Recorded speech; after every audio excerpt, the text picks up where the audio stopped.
পাকিস্তানের মরণ মঞ্চ সাজানো হয়ে গিয়েছে। এবার মুখোশ খুলে দেওয়ার সময়। 23 মে থেকে বিদেশের মাটিতে পা রাখছে ভারতের 59 জনের বিশেষ প্রতিনিধি দল। একটাই মিশন, অপারেশন সিঁদুর। বিশ্ববাসীর সামনে পাকিস্তানের আসল চেহারা তুলে ধরা। কিন্তু সবচেয়ে বড় খবর, এই মুখোশ উন্মোচনের সাথে রয়েছে 11 জন মুসলিম নেতা। হ্যাঁ, ঠিকই শুনছেন, ভারতের মুসলিম নেতৃত্ব এবার সরাসরি যাচ্ছে পাকিস্তানের কুৎসিত প্রোপাগান্ডা ভাঙতে। আসাউদ্দিন ওয়াইসি, গুলাম নবী আজাদ, ইউসুফ পাঠান, সলমান খুরশিদরা। আসাউদ্দিন ওয়াইসি থেকে শুরু করে গুলাম নবী আজাদ, ইউসুফ পাঠান, সলমান খুরশিদ সকলে এবার একজোট।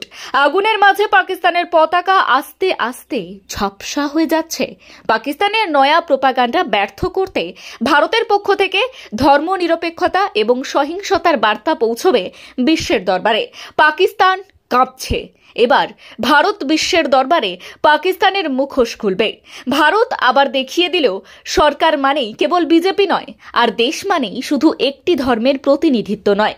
অপারেশন সিঁদুর এ যেন শুধু এক অভিযান নয়, বরং সন্ত্রাসের বিরুদ্ধে ভারতের এক ঐক্যবদ্ধ আন্তর্জাতিক বার্তা।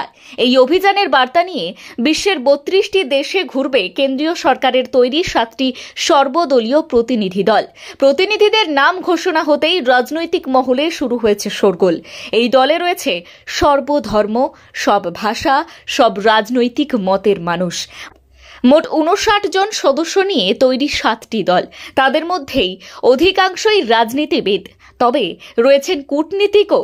তাদের গন্তব্য ইউরোপীয় ইউনিয়ন সহ 32টি দেশ।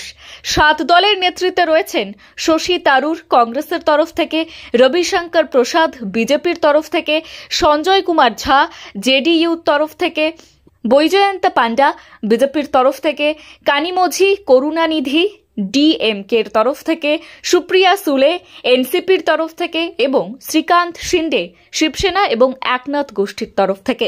বিশেষ দৃষ্টি আকর্ষণ করেছে এই দলে থাকা মুসলিম নেতাদের ভূমিকা। বিশ্ব দরবারে পাকিস্তানের মিথ্যা প্রচারের মুখোশ খুলে দিতে যাচ্ছেন তারাও।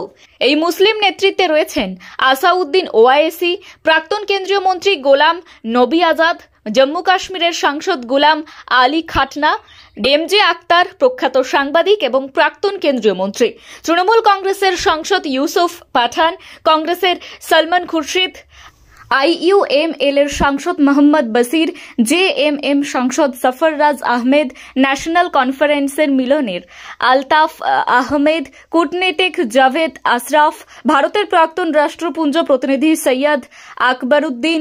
এ যেন ভারতীয় ধর্মনিরপেক্ষতা এবং বহুত্ববাদের জীবন্ত প্রমাণ।